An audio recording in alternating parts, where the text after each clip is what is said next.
तो मैं आप सभी गृहस्थियों से यह निवेदन करता हूं, ये विशेष ध्यान रखें कि आपसे श्रेष्ठ कोई नहीं। बड़े से बड़ा साधु तपस्वी भी आपके बराबरी नहीं कर सकता। बेटे धीरे धीरे बोला करो, आप थोड़े जो भूल जाते हैं आपके आप कार्यक्रम में बैठे भूल जाते हैं, बिल्कुल धीरे से इशारे में बात किया करो। मैं जानता हूं आप काम में व्यस्त हैं, काम कर रहे हैं, आप इस काम को कैसे करते हैं? आंखों के इशारे से आप भूल जाते हैं, आप खो जाते हैं। तो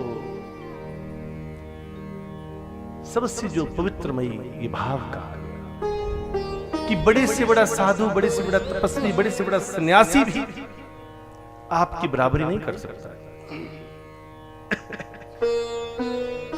बराबरी क्यों नहीं कर सकता वो मैंने आपको बता दिया। एक गृहस्थी की 1 घंटे की भक्ति और एक सन्यासी की 10 घंटे की भक्ति बराबर होती है।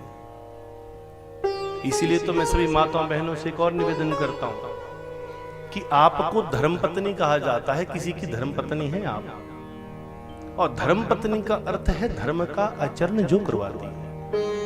तो अपने पति को धर्म का आचरण करवाइए। अगर पत्नी रास्ते पर नहीं है तो पति का कर्तव्य है, अगर पति रास्ते पर नहीं है तो पत्नी का कर्तव्य है कि एक दूसरे को भगवान के पथ पर जोड़ें। रोज सुबह शाम 10 मिनट, 15 मिनट, आधा घंटा, जितना समय लगे, दाईं तरफ पति बैठ जाए, बाईं तरफ पत्नी बैठे।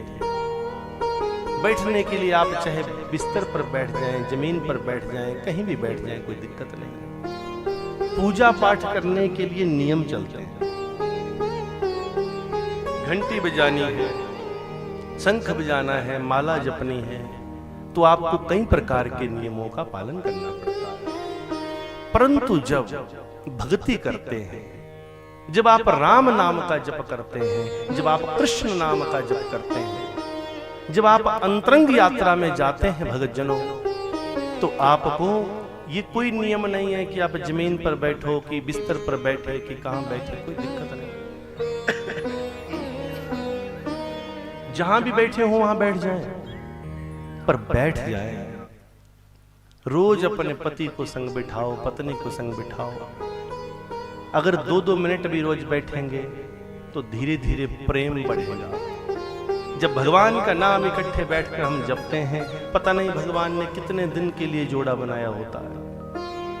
एक पल में कब कौन संसार से चला जाए कोई पता नहीं चलता है। तो जितने दिन समय मिला है उतने दिन हम अपने जीवन साथी को, हम अपनी जीवन संगिनी को भगवत मार्ग में लगाएं, उनसे हम भजन करवाएं, भक्ति करवाएं और एक दूसरे का मार्गदर्शन करें। इसलिए प्रिय भगत जनों, मैं आप सभी से निवेदन करता हूं कि अपने पति को, अपनी पत्नी को, अपने बच्चों को, अपने संगी साथी को, प्रहलाद ने देखा कि उनके पिता हिरण्यकशिपु धर्म से विमुख हो गए, वो भगवान के ही विरोध करने लगे। तो प्रहलाद ने अपने पिता को भी ज्ञान दिया। तो ये कथा क्या बताती है कि अध्यात्म के मार्ग में कोई बड़ा छोटा नहीं है। तब कहते हैं कि जीवन में कभी अपने को बड़ा नहीं समझना। कई बार छोटा सा बच्चा भी वो ज्ञान दे देता है जो हम सोच नहीं सकते।